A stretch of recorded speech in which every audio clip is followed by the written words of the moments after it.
Olá pessoal, tudo bem? Bem-vindo à Rota Astrológica.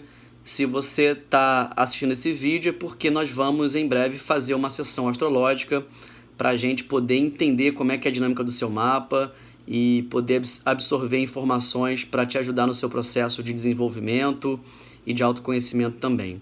Esse vídeo aqui é para que você possa chegar na nossa sessão já aquecido, já entendendo alguns conceitos que vão ser muito importantes e benéficos para que você aproveite ao máximo a nossa sessão. É um vídeo que eu vou falar especificamente das casas no mapa, né? Você sabe que eu gosto de explicar astrologia como se fosse uma festa, a nossa própria festa que está acontecendo em nós, né? Essa festa certamente tem os convidados que assumem certos comportamentos. Os convidados dessa festa, da nossa própria festa, são os planetas, o arquétipo que eles representam e que por algum motivo faz todo sentido em nós. Então, esses planetas, esses 10 ou 11 planetas que todos nós temos no mapa, eles são os convidados, eles se relacionam, eles se amam, eles se odeiam, eles geram acontecimentos e eventos no nosso mapa. Você pode entendê-los como se fossem quase que como pessoas realmente. E esses convidados que representam funções em nós, função amorosa, a função do nosso intelecto, a nossa função de se afirmar. Todo mundo tem uma função amorosa, não tem? Todo mundo tem uma função emocional, não tem? Todo mundo tem a capacidade de se afirmar, não tem? Todo mundo tem uma capacidade de ser maduro e responsável. Então, tudo isso, os planetas representam e simbolizam essas funções, que são os nossos convidados, estão na nossa festa. O comportamento dessas funções se dá por causa dos signos. Nós sempre vamos ter um planeta num signo e numa casa. O planeta, então, é a pessoa, é a convidada que tem uma função na nossa festa e assume um comportamento na nossa festa conforme o signo que esse planeta esteja. E, para fechar essa dinâmica, eles estão numa casa. E a casa são áreas de vida, como se fosse o assunto que esse convidado está conversando na nossa própria festa. Será que esse convidado que fala da questão emocional, afetiva, afirmativa, que são os planetas, está falando sobre o quê? Está falando sobre trabalho? Sobre relacionamento? Sobre dinheiro? Sobre família? Sobre filhos? Sobre a nossa rotina? Sobre crises? Sobre espiritualidade? Essas são as casas, são os assuntos do nosso mapa. Os assuntos que esses planetas estão interessados, vamos chamar assim, que eles estão conversando, né? E as casas, todos nós temos 12 casas no mapa, como se fosse uma pizza. E a casa representa exatamente uma jornada simbólica, quase como se fosse a jornada do herói, ou seja, uma aventura que todos nós passamos, qualquer vida, qualquer projeto, qualquer animal, qualquer ser humano, qualquer relacionamento passa por uma jornada semelhante, simbólica.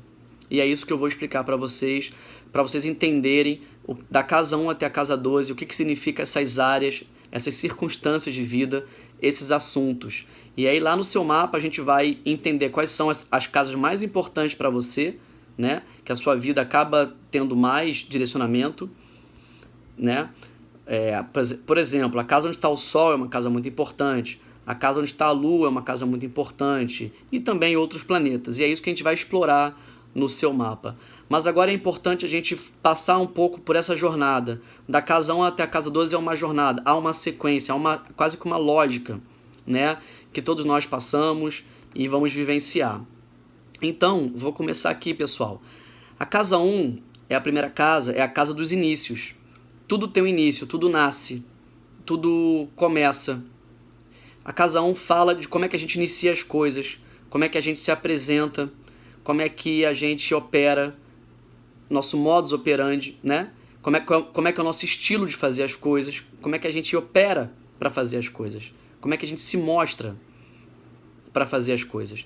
Essa é a casa 1, todo mundo tem a casa 1 no mapa, nem todo mundo começa as coisas da mesma forma ou faz da mesma forma, justamente porque cada um tem um signo nessa casa 1 e você pode ter ou não planetas na casa 1, mas um signo todo mundo tem, então, que é o signo ascendente.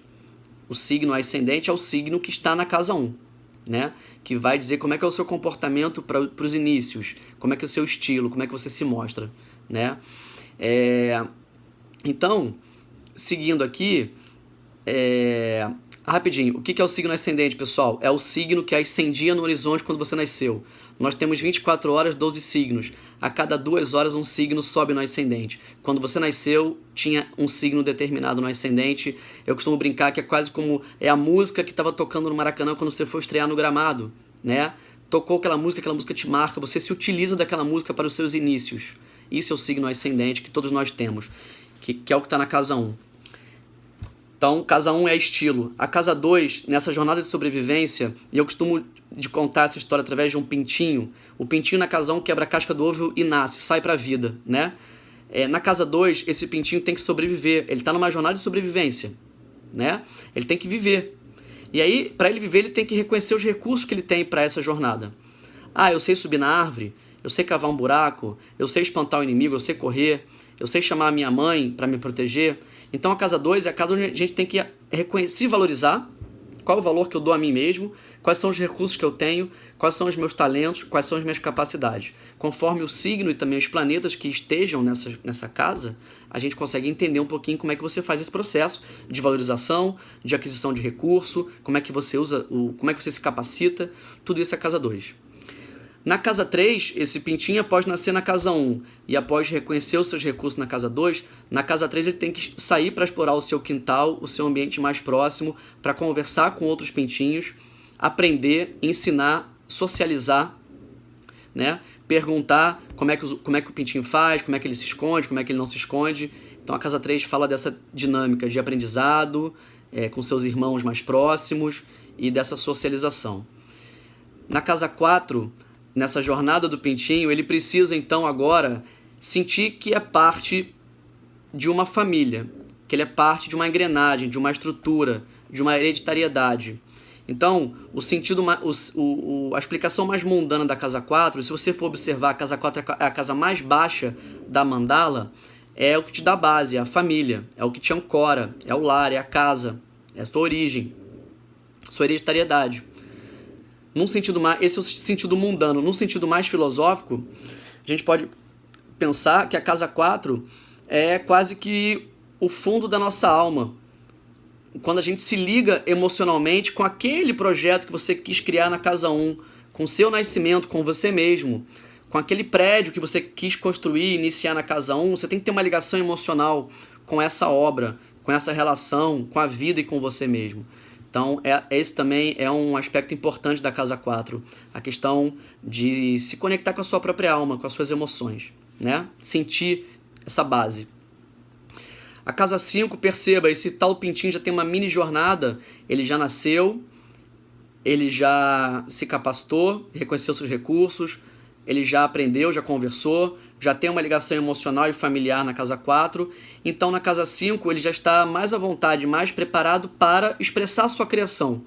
Querer deixar algo, uma obra, uma expressão criativa. Querer se diferenciar e se individualizar pela forma que ele cria, pela forma autoral que ele faz. Uma forma interessante de pensar na casa 5 é sempre o radical cria.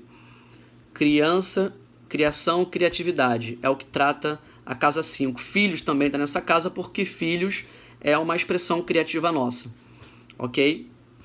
Na casa 6, é como se esse pintinho fosse chamado a atenção para ele se atentar se ele fez o melhor que ele podia fazer nessa criação que ele acabou de criar na casa 5.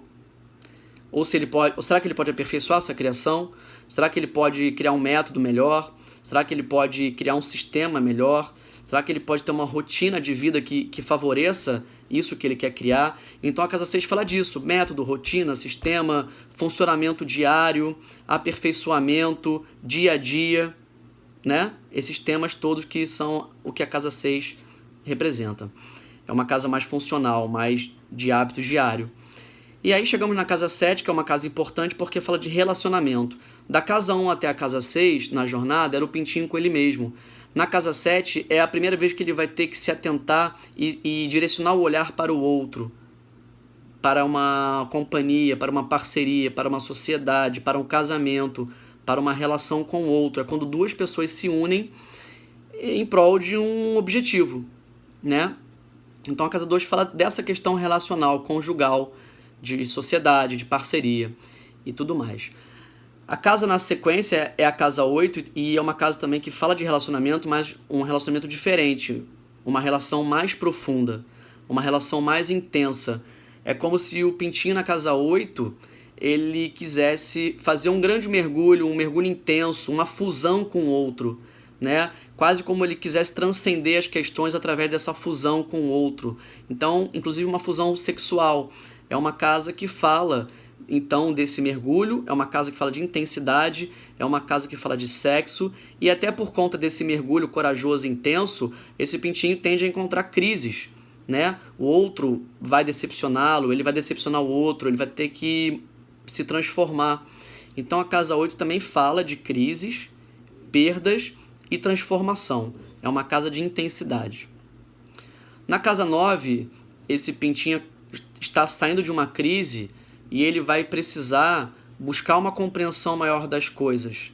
Ele vai ter que buscar caminhos, ele vai ter que buscar uma filosofia, buscar um conhecimento, um saber, ele vai ter que expandir horizontes, ele vai ter que fazer novas explorações para entender tudo aquilo que ele passou, né? Ele está se reinventando, ele tem que ter uma maior compreensão. Ele vai precisar fazer uma viagem, seja uma viagem interna, uma viagem externa, para outros países, outras culturas, outros conhecimentos, lugares e pessoas. Isso é a casa 9. Chegamos na casa 10, que é a casa, se você observar na sua mandala, é a casa mais alta do mapa, e a casa 10, pensa comigo, esse pintinho já tem uma baita de uma jornada, já passou por poucas e boas, e na casa 10, então, ele vai querer ter uma carreira, ter uma profissão, ter um reconhecimento social, vai querer ter um status social, vai querer ter fama, reconhecimento do trabalho dele, né? Eu costumo brincar que é como se o pintinho quisesse ser entrevistado pelo Fantástico na casa 10, porque ele tem o que dizer, ele tem o que deixar como mensagem, ele já tem uma jornada, ele já tem uma experiência e ele precisa também transmitir isso, né? Através do seu trabalho, da sua carreira, deixar um legado, ter um reconhecimento sobre isso. Essa seria a leitura mundana da casa 10, carreira e trabalho, profissão, né? A leitura mais alta, mais filosófica, seria o próprio sentido de vida, a própria direção de vida, é o alto da montanha, é a casa mais alta. Para onde ele vai, qual é a direção dele, qual é a orientação de vida dele. Isso também são questões da casa 10, né? Na casa 11, esse pintinho entende que carreira e trabalho não são tão mais importantes. Agora o importante é ele se aliar a um grupo, a um coletivo, a um grupo de pessoas, a uma família humana, aos amigos, ao coletivo, né? E que o que esse grupo e esse coletivo querem, ele entende que é mais importante até do que o próprio desejo dele. Então é uma casa onde a gente vai se aliar a ideologias, ONGs, grupos, partidos políticos, torcidas de futebol, ou seja, quando um grupo de pessoas se juntam, se unem em prol de alguma coisa, de uma ideologia, de uma questão maior. Para deixar uma consciência social, deixar algo importante para a família humana, né?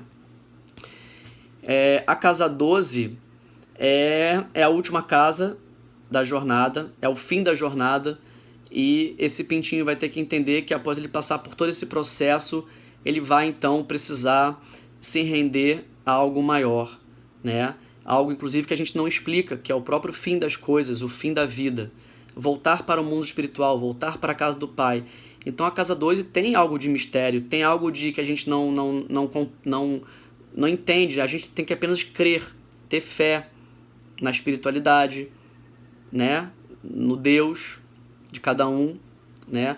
Pois a gente vai ter que se render a uma dimensão maior, que a gente não controla, que a gente tem que apenas aceitar. É como se a gente tivesse que voltar para o oceano e confiar que as correntezas vão nos levar para um lugar justo e adequado para todos nós. Então a casa 12 fala dessas questões de estarmos sozinhos, estarmos solitários nesse processo de volta para casa, né? Fala de todos os lugares que são reclusos, como presídios, hospitais, orfanatos, e todas essas questões são questões voltadas para a casa 12, pode ser que você tenha ali um planeta ou não, a gente vai poder avaliar isso. Certamente você tem um signo nessa casa, o que também nos traz informação, tá bom? Bem, obrigado por ter acompanhado aqui, espero que você tenha entendido, e lá na sessão a gente vai poder então conversar mais detalhes sobre isso e explicar melhor sobre a sua festa, sobre como seus convidados estão nessa festa e o que nós podemos pensar em fazer para deixá-los mais à vontade nessa função que cada um deles desempenha na nossa vida e no nosso mapa, tá bem? Então, obrigado e a gente se vê na Rota Astrológica. Tchau, tchau.